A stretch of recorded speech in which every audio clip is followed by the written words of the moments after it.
Hello friends, मैं doctor Sandeep बसीन Carewell medical centre से।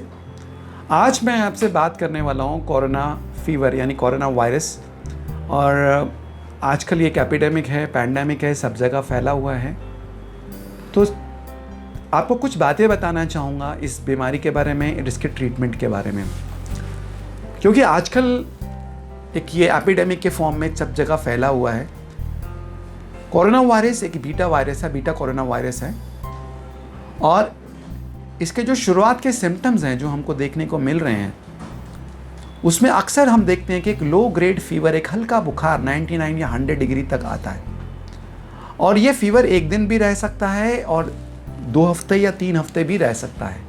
तो अक्सर इसकी शुरुआत फीवर से होती है, हल्के बुखार से। ऐसा बुखार जो शुरू में आप पकड़ भी नहीं पाते कि आपको फीवर है, और आप देखेंगे ये 99 या 100 फीवर है। धीरे धीरे ये बुखार बढ़ता है और प्रॉब्लम्स होती है। दूसरा इसमें जो सिम्टम्स आता है वो आता है चेस्ट पेन, कफिंग, खांसी होना, छाती में दर्द होना, तकलीफ होना, ये आ सकते हैं। थर्ड सिम्टम्स जो इसमें आता है वो है लूज मोशंस, डायरिया, पेट में दर्द होना, लूज मोशन होना। दिस इज थर्ड सिम्टम्स जो इसमें आता है। फोर्थ सिम्टम जो कभी कभी इसमें हो सकता है वो बॉडी पे रैशेस आना, ये भी इसकी एक निशानी हो सकती है अंदर। So you can get lot of rashes in the body. That is something. तो ये कुछ शुरू के सिम्टम्स हैं जो एक आ सकते हैं। एक सिम्टम जो बड़ा पिक्यूलर है इस वायरस का, वो है loss of taste and loss of smell. आप वो जो टेस्ट है, खास करके जो सॉल्टी एंड स्वीट थिंग्स का जो टेस्ट है वो खत्म हो जाता है, स्मेल खत्म हो जाती है। लेकिन जो खट्टी चीज़ों के लिए टेस्ट है वो मेंटेन रहता है, वो सोर थिंग्स के लिए हमारा टेस्ट बना रहता है। तो ये कुछ सिम्टम्स हैं जो इस फीवर के आते हैं। इसको कैसे डायग्नोस करें, इसके लिए पीसीआर टेस्ट है जो किया जाता है। पीसीआर टेस्ट से इसका हमको डायग्नोसिस मिलता है कि कोरोना फीवर है कि नहीं है। नाउ बिसाइड्स दिस, अगर ये फीवर होता है तो कुछ टेस्ट हैं, कुछ जांचें हैं जो आइडियली होनी चाहिए। और ये समझ लेना बहुत ज़रूरी है, क्योंकि जो कोरोना का जो इन्फेक्शन है इसको मैं 2 फेजेस में बांटता हूँ। पहला phase infective phase, second phase inflammatory phase. पहले 5 से 6 दिन इन्फेक्शन के होते हैं, 6 दिन से जो बाकी का टाइम है वो इन्फ्लेमेशन का पीरियड होता है। इस बात को समझना ज़रूरी है। कोरोना वायरस अपने आप में बहुत डैमेज नहीं करता है बॉडी को, लेकिन इसकी वजह से जो इन्फ्लेमेशन होती है उससे बहुत डैमेज होता है। जो हमारा ह्यूमन होस्ट रिस्पॉन्स है, हमारा ऑटो इम्यून रिस्पॉन्स है, वो बहुत डैमेज करता है। दूसरी बात जो कोरोना के अंदर होता है वो है क्लॉटिंग टेंडेंसी, थ्रोम्बोएम्बोलिक टेंडेंसीज। जितनी कॉम्प्लिकेशंस होती हैं कोरोना की जो बाद में जाके होती हैं, वो इसलिए होती हैं कि ब्लड क्लॉट करके अंदर लंग्स में या ब्रेन तक चला जाता है, जिसको थ्रोम्बोएम्बोलिक फिनोमेनस बोला जाता है। And that's a major complication जो इसमें होता है। तो अभी तक हमने क्या डिस्कस किया, मैं नटशेल में बोलूँ। कोरोना वायरस में 2 फेजेस हैं। पहला चरण जिसमें इन्फेक्शन है जो 1 से 5 दिन या 6 दिन रहता है, और फिर 6ठे दिन से 10वें दिन तक या उसके बाद तक इन्फ्लेमेटरी फेज एंड थ्रोम्बोएम्बोलिक फेज ये शुरू हो जाता है। तो ये 2 चीज़ें हैं, infective phase and inflammatory phase. इस बात को बहुत ध्यान देना है। तो वायरस जितना नुकसान नहीं करता उससे ज़्यादा रिस्पॉन्स हमारा हाइपर एक्टिव इम्यून सिस्टम करता है। तो ये इसके कारण अंदर इन्फ्लेमेशन होती है, डैमेज होता है, थ्रोम्बोएम्बोलिज्म होता है, ब्लड क्लॉटिंग होता है। और ये बात अगर हम समझ जाते हैं तो हम समझ जाते हैं कि कैसे इसका ट्रीटमेंट करना है, किन बातों का हमें ध्यान रखना है। पहली बात जो बहुत ज़रूरी है, क्या टेस्ट होने ज़रूरी हैं अगर हम सस्पेक्ट कर रहे हैं किसी को।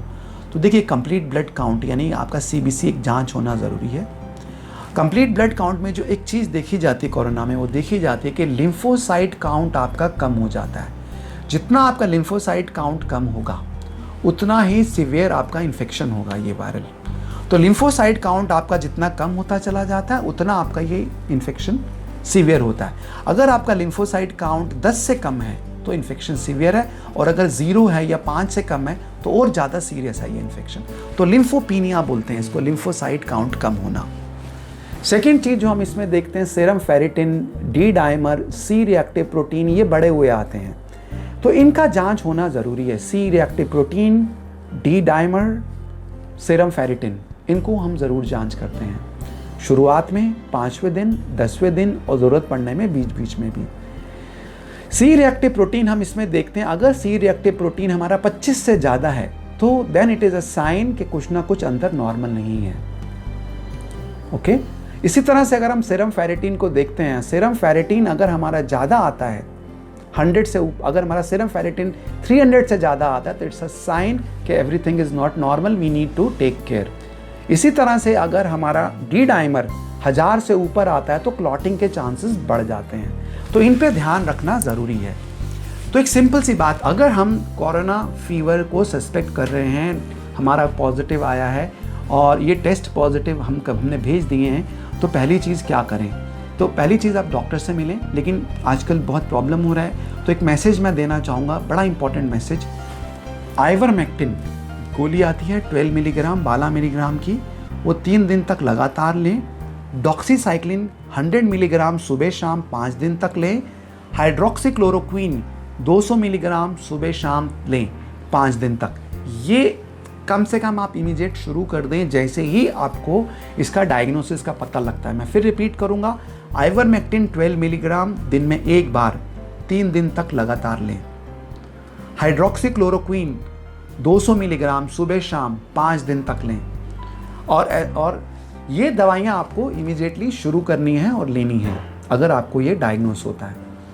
दूसरी बात, SpO2 मॉनिटरिंग करिए अपना, SpO2 चेक करिए अपना, और जितना हो सके आप अपने पेट के बल लेटिए और सोइए आप अपना।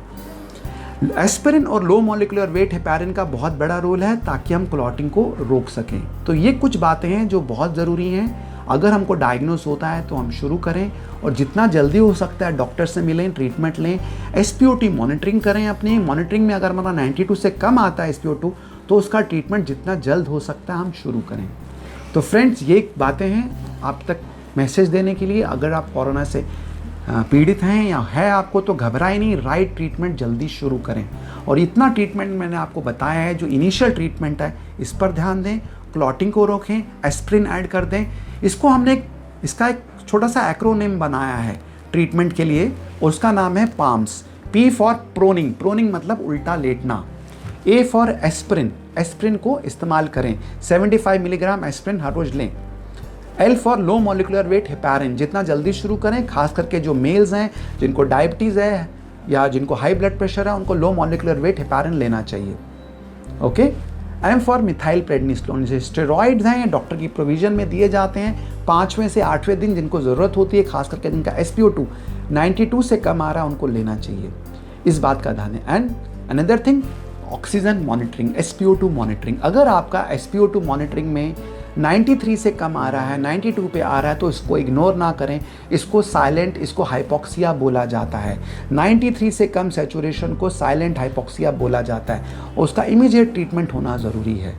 ये कुछ बातें हैं। और एक चीज़ मैं आपको बताऊं, क्योंकि I am seeing some patient और मैं जानने वाला, ओजोन एंड विटामिन C का बहुत अच्छा रोल है कोरोना वायरस में। विटामिन C इंजेक्टेबल बहुत अच्छा काम करता है, ओरल तो करता है, लेकिन अगर आप इसका ड्रिप ले सकें तो उसका बहुत अच्छा रिजल्ट है। सिमिलरली ओजोन के ड्रिप्स का बहुत अच्छा रिजल्ट है। Ozone is very very effective. अगर हम ओजोन के ड्रिप्स आपको देने शुरू करते हैं, अगर आपको वायरस है, तो हमने देखा है कि 2 दिन में इसका फीवर ब्रेक कर जाता है, नॉर्मलाइज हो जाता है, अगर हम ओजोन एंड विटामिन C आपको इमीडिएटली शुरू करते हैं तो। ये कुछ बातें जो मैंने देखी हैं, जो पाई हैं, वो देखी हैं। एक दूसरी बात, कोरोना जो मेल्स में है, यानी जेंट्स हैं, जो मेल्स हैं, पुरुषों में कोरोना ज़्यादा डेंजरस है, उनकी कॉम्प्लिकेशंस ज़्यादा है as compare to ladies. Ladies खास करके जो प्री मीनोपॉजल है, उनमें कोरोना की कॉम्प्लिकेशंस कम होती हैं बनिस्बत जो मेल्स हैं जिनमें कॉम्प्लिकेशंस ज़्यादा होती हैं। तो इन बातों का हमें ध्यान देना है, इन बातों को हमें समझना है। तो फ्रेंड्स, इसी के साथ मैं बोलूँगा, अगर आपके पास ये किसी को फीवर होता है, आपको या आपकी फैमिली को, डॉक्टर से कंसल्ट करें, SpO2 मॉनिटरिंग करें, आइवरमेक्टिन एंड डॉक्सीसाइक्लिन जितना जल्दी हो सकता है शुरू कर दें, और बार बार अपनी SpO2 मॉनिटरिंग करें। Thank you friends, I am doctor Sandeep Bhasin from Carewell medical centre.